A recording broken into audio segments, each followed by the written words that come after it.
A Freddie Mae survey just came out that 76% of the people surveyed believe that now is not a good time to purchase a home. Let's dive into that. I'm Jessica Hallenbeck with Signature Real Estate. I'm here with my friend and partner, Stephanie Rivera. And we are going to talk about the market update and all the factors that have something to do with the market. All right, let's dive in.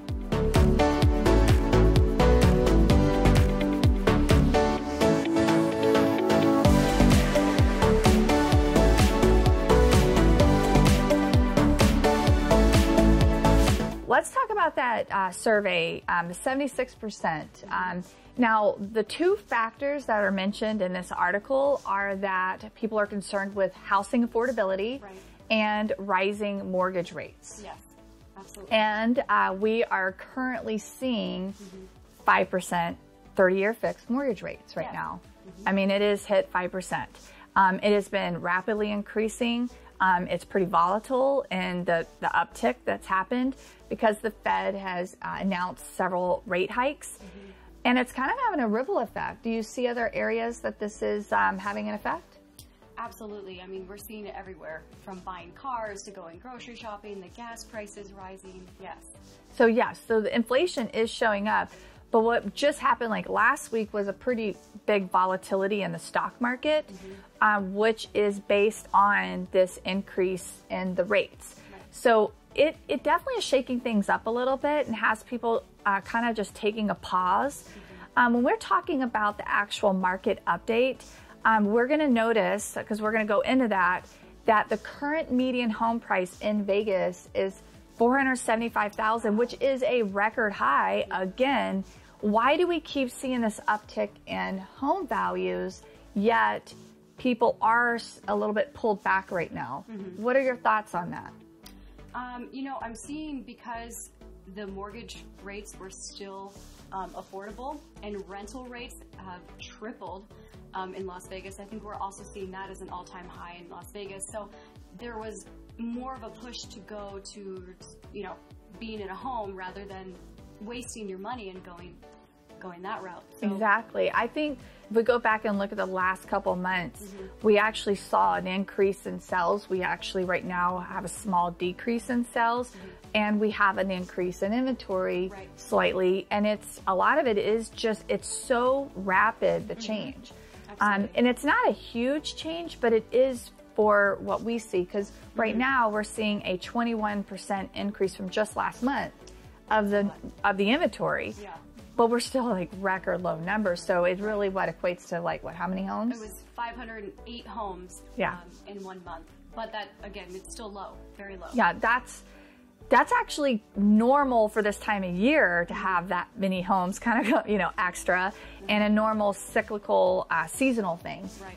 But right now, because there's just so many new factors in play, inflation, interest rates, and buyer sentiment, obviously, we kind of have that to think of. So I've got a couple resources that we're going to have available. Just showing interest rate. We have a Nerd Wallet article there. Also, I looked at Yahoo Finance just to get an idea of their articles on the interest rates in terms of the volatility to the stock market. So we'll put these sources out for you guys. And then let's talk about current inflation. So I'm going to pull a graph up here, and you're going to see on that graph that actually what happened is last month we were at like 8.5% in inflation, overall inflation, and we had a small decrease to like 8.3%. Well, hey, maybe these hikes are making a difference. We only have a small amount of data to look at, but it is data. And we'll just continue to watch it to see what the trend is as we move along. Any other noteworthy market data that we should probably discuss? So right now, we haven't seen any of the help for the first-time home buyers. All the programs have been taken away. So, I've had a few buyers that are waiting for that to come back. We don't know when that's going to be available again. But it is looking like probably next year. Yeah, so sometime. in my mind, I'm thinking back to a few years ago when rates were in the 5% for the down payment assistance programs that were out there to help those first-time home buyers. And I remember having clients take a 5.5% when really the rate was sitting at about 4.5%, because typically those programs are about a point higher than the average. Because nothing's ever really truly free. Yeah. Just keep that in mind. But taking the help to get you to do something quicker actually pays in dividends. Like it's really a great option for people. So we're going to just continue to watch that. There's also right now some loan programs of taking ARMs to get a lower interest rate. So probably a popular one is a 10-1 ARM. That way you can drop your interest rate down. That helps the pricing of your affordability when you're purchasing a home. And you're going to lock that rate in for just 10 years. But who stays in a house for 10 years these days? Right, you'll be able to refinance that property. Or refinance or move and ride that out. So it's, we don't know what the real longevity is for the interest rates. We may see them come back down some. We may see them tick back up. They could end up at 6 and 7%. They could end up back down at 4. When we were in the 3s and in below 3, that's why we saw such a buyer frenzy. That and also the cash investors buying up the market to protect the cash. So that just is the conversation of inflation, right?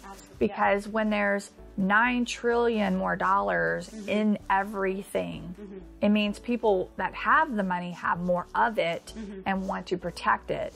And so that's why we would see the market purchased up above 30% being purchased cash, and they're still purchasing.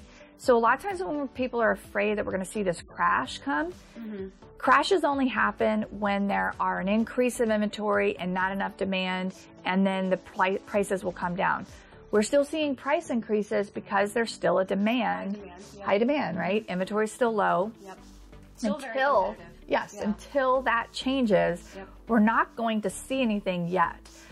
So we're just going to continue to monitor, watch. I think in the longevity aspect, when we're talking about our buyers, right? It's still in that aspect a good time to purchase. If you're renting, you're throwing money out. It is still a good time to buy for that aspect.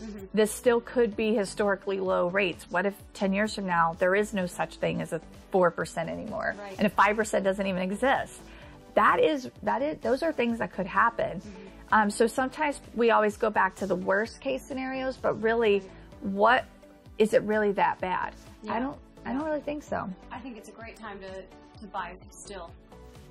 I've talked to a few buyers. They bought when it was 12%, 14%. And they're sitting pretty today because no matter what, the asset is tangible.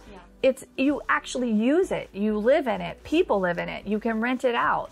Unlike other things that are mythical, really, at the end of the day. I mean, not to say, I'm not going to insinuate there. I'm not going to go there.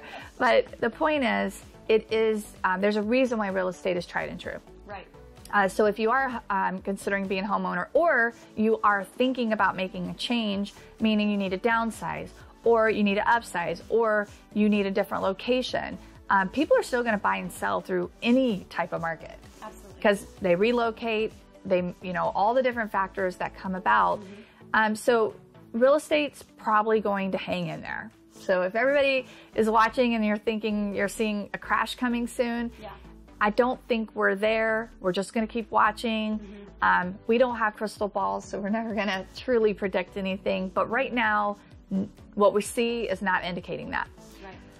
Well, we'll attach all the data. So if you have any questions, feel free to reach out to us. We'd love to help show you things and help you with your home search. If you're going to sell your home, we have a fantastic marketing plan. We'd love to help you.